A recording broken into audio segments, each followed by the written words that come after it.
Bonjour et bienvenue. Aujourd'hui, on va se pencher sur une plante assez particulière, la Rhodiola rosea. Bonjour, oui, la fameuse racine dorée. Exactement. Ou ginseng de la toundra, parfois. C'est une plante médicinale utilisée depuis des siècles, surtout en Sibérie, dans les pays scandinaves. Tout à fait. L'idée, c'est de voir ensemble quels sont ses principaux atouts pour notre bien-être général.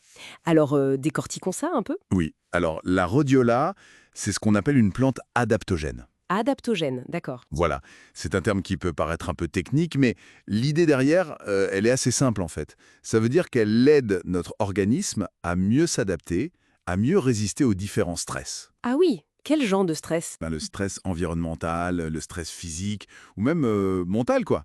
C'est un peu comme si elle aidait à réguler notre thermostat interne pour garder l'équilibre. Je vois. Et ce qui est fascinant ici, c'est que ces effets sont liés à des composés bien spécifiques comme la rosavine, la salhydroside.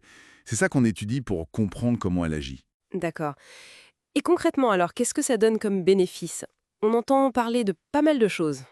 Oui, tout à fait. Un des aspects les plus documentés, c'est vraiment le soulagement des symptômes liés au stress et à la fatigue. Mhm.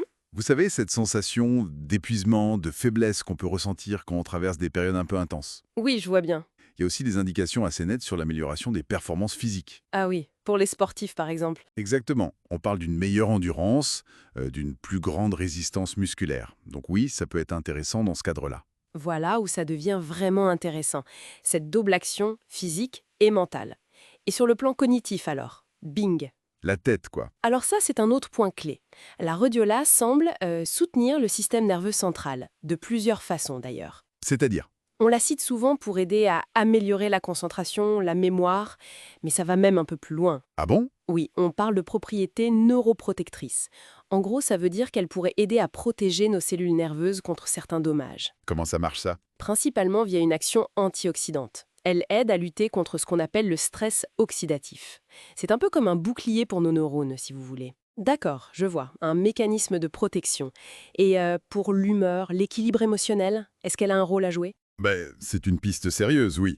Des recherches explorent ses effets potentiels, disons antidépresseurs ou anxiolytiques. Mhm. L'idée, c'est qu'en aidant le corps à mieux gérer le stress globalement, ça pourrait favoriser un meilleur équilibre émotionnel, réduire aussi la fatigue, qui est purement psychique. Si on relie ceci à la vue d'ensemble, ça fait sens. D'accord. Alors, si on est intéressé, comment on l'utilise? Sous quelle forme on la trouve? Alors, il y a plusieurs options.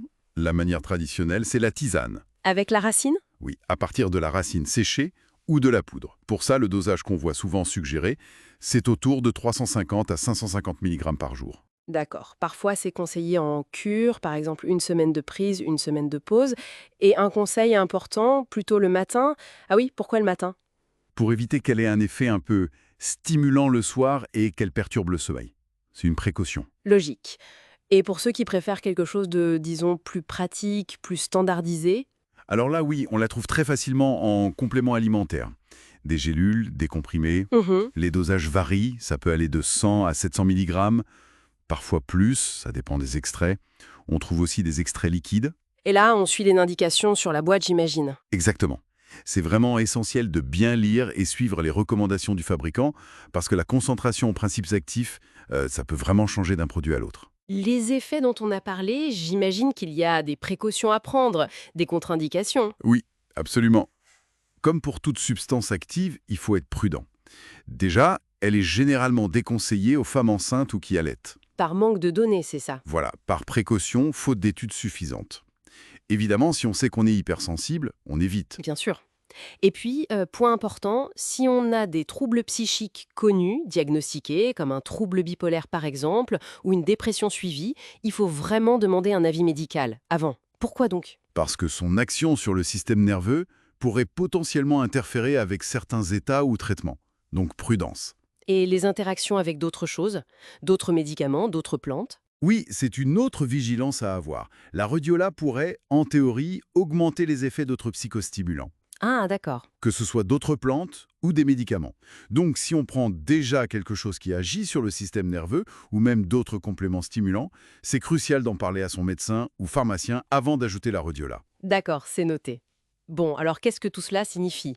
Si on résume, la rhodiola rosea, c'est une alliée adaptogène assez polyvalente, on dirait. C'est ça. Utile pour mieux gérer le stress, lutter contre la fatigue et potentiellement booster les performances physiques et mentales. J'aime bien l'anecdote sur les Vikings qui l'auraient utilisé. Bon, difficile à vérifier, mais ça ajoute au mythe. Absolument.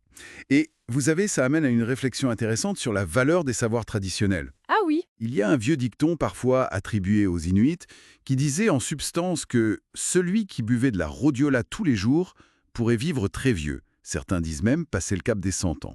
incroyable, hein. Bon, évidemment, ce n'est pas une preuve scientifique, mais cela soulève une question importante, je trouve. Laquelle? Quelle valeur on accorde aujourd'hui à ces observations accumulées, transmises à travers les âges? Ces savoirs empiriques qui pointent souvent vers des propriétés que la science moderne commence tout juste à explorer et à comprendre. C'est une excellente question. Pour terminer notre exploration d'aujourd'hui sur cette fameuse racine dorée, merci beaucoup. Merci à vous. Et merci à tous de nous avoir écoutés.